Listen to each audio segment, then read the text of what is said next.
আসসালামু আলাইকুম সম্মানিত দর্শক, আশা করি আপনারা ভালো আছেন এবং সুস্থ আছেন। একটু ঠান্ডা ঠান্ডা ভাব মোটামুটি সবারই সর্দি কাশির মধ্যে এখানে চলতেছে। এনিওয়ে, আম সরি এই গলার খুশখুশি এবং সর্দির জন্য। তারপরে একটা খুব গুরুত্বপূর্ণ ইনফরমেশন নিয়ে আপনাদের সামনে আসছি। সেটা হচ্ছে এই যে সরওয়ার্দী ও মোল্লা কলেজের ছাত্রদের মধ্যে যে সংঘর্ষ, এটা ফাইনালি আমার মনে হয় অনেকেই জানেন না ব্যাপারটা। আপনাদের সামনে একটু খোলাসা করছি। আপনারা দেখেন, অ্যাকচুয়ালি প্রত্যক্ষদর্শী এবং সে সম্ভবত সে সমন্বয়ক ওখানে, তার নাম মৃদুল হাসান ইয়েন। সে হলো যুগ্ম সদস্য সচিব, কার্যনির্বাহী পরিষদ, জুলাই বিপ্লব। দ্যাট মিনস সে হলো একজন সমন্বয়ক। তার বক্তব্য শুনেন আপনারা কাইন্ডলি প্লিজ।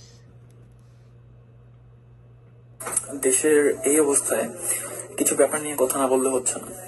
ব্যাপারটা হচ্ছে এই যে সুপার সানডে আর সুপার মানডে বিষয়ক যে ব্যাপারটা হলো, ব্যাপারটা কিন্তু ছিল ন্যাশনাল হসপিটাল কেন্দ্রিক। তো ন্যাশনাল হসপিটালে অভিজাত নামক একটা ছেলে, যার ভুল চিকিৎসার কারণে মৃত্যু হয়। তো এটা হচ্ছে ডিএমআরসির স্টুডেন্টসদের দাবি যে এখানে ভুল চিকিৎসার কারণে একটা স্টুডেন্ট মারা গেছে। তো ওরা হচ্ছে ওদের দাবি দেওয়া নিয়ে হসপিটালের সামনে চলে গেছিল। ওইখানে যে ওরা আন্দোলন টাইপের কিছু একটা করতেছিল, শান্তিপূর্ণ ভাবে ছিল যতটুকু আমি শুনতে পারছি, কারণ আমি স্পটে ছিলাম না তখন। ওইখানে হচ্ছে সরওয়ার্দী কলেজের ছাত্র দলের কিছু নেতা বা সদস্য, ওনারা যে ওদেরকে বাধা দেয়।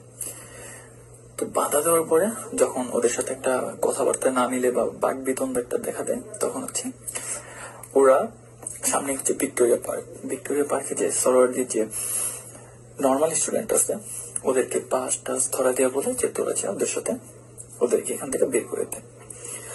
তো ব্যাপারটা ছিল এরকম ওই দিনের সমস্যাটা। তো ছাত্রদল কেন ওদেরকে বের করে দিতে বলবে, এটাই তো প্রশ্ন জায়গার কথা। প্রথমে সরওয়ার্দীতে ঢুকে ভবন, বেঞ্চ, যত জায়গায়, এটা একটা সরকারি কলেজ, সরকারি সম্পত্তি সব।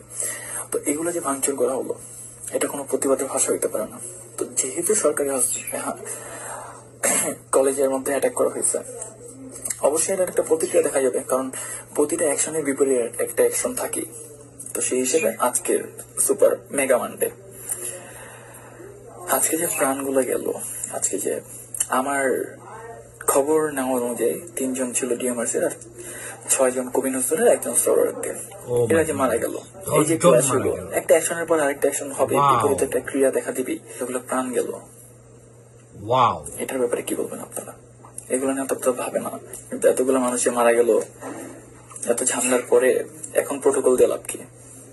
প্রোটোকল কি তখন দেওয়া যেত না? আমি বেসিক্যালি হচ্ছে জুলাই বিপ্লবের পরিষদের যুগ্ম সদস্য সচিব।